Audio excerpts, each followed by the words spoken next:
visage, le sourire retrouvé. Depuis hier soir, depuis l'annonce de sa libération, la foule n'a cessé de grossir devant la maison de Matou Blounès. À l'extérieur, des haut-parleurs ont été installés, la fête enfin, pour ceux qui tout au long de ces 15 jours ont tant espéré ce moment.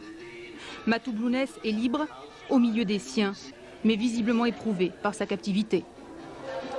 J'attendais à être égorgé ou à être fusillé parce que j'ai comparu devant un tribunal islamique. Donc, selon eux, j'étais passible de la peine de mort par rapport à mes propos, soit dans mes chansons, ou soit dans mes déclarations officielles ou en travers la presse nationale ou internationale. Comment vous avez été traité durant votre détention? Sincèrement, ils m'ont ménagé.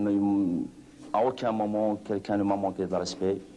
Ils m'ont donné à manger.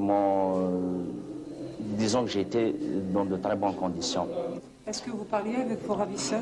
Oui, je parlais. Ils m'ont dit de ne pas m'inquiéter. À chaque fois, ils disaient sincèrement, j'avais peur. Il faut être sincère. Je me suis cru parti pour de bon cette fois-ci. Matou Blounès n'en dira pas plus. Porteur d'un message de ses ravisseurs, le groupe islamique armé, il s'adressera jeudi à la population kabyle à Tizi Ouzou. En l'enlevant puis en le libérant hier soir, le GIA a peut-être voulu utiliser l'immense popularité de Matou Blounès pour mieux tenter de s'implanter en Kabylie. Ce soir, en tout cas, c'est toute une région qui respire de nouveau. Mais que ces ravisseurs appartenaient au GIA, le plus radical des groupes armés, il a également confirmé qu'il avait été condamné à mort. Didier Chauffier. Pâle, amaigri, les traits tirés, Matou Blounès tombe dans les bras de ses proches. Il les retrouve en répétant « C'est un miracle, je ne croyais jamais vous revoir ». Les femmes et tous les habitants de son village, Taourit Moussa, l'attendaient. Chez lui et dans toute la Kabylie, c'était la fête. Depuis le 25 septembre, beaucoup le croyaient disparu.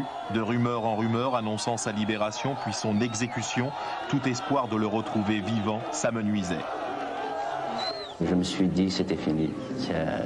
J'attendais à être égorgé ou à être fusillé parce que j'ai comparu devant un tribunal islamique. Donc, selon eux, j'étais passible de la peine de mort par rapport à mes propos, soit dans mes chansons, ou soit dans mes déclarations officielles ou en travers la presse nationale ou internationale. Aux côtés de sa mère et de sa sœur, Matou Blounès révèle qu'il est porteur d'un message du groupement islamique armé et qu'il le rendra public jeudi, puis il raconte les conditions de sa libération. Ils ont braqué un café, il y avait une 50aine de personnes dans le café.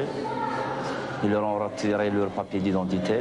Ils leur ont dit voilà, c'est nous le GIA, c'est nous qui ont kidnappé Matou. On vous le ramène sain et sauf et on ne voudrait pas qu'il lui arrive un pépin jusqu'à ce qu'il arrive chez lui sain et sauf. En 1988, durant les émeutes d'octobre, 5 balles l'avaient atteint au ventre. Aujourd'hui, après avoir frôlé une nouvelle fois la mort, il semble plus déterminé que jamais à lutter pour la démocratie en Algérie.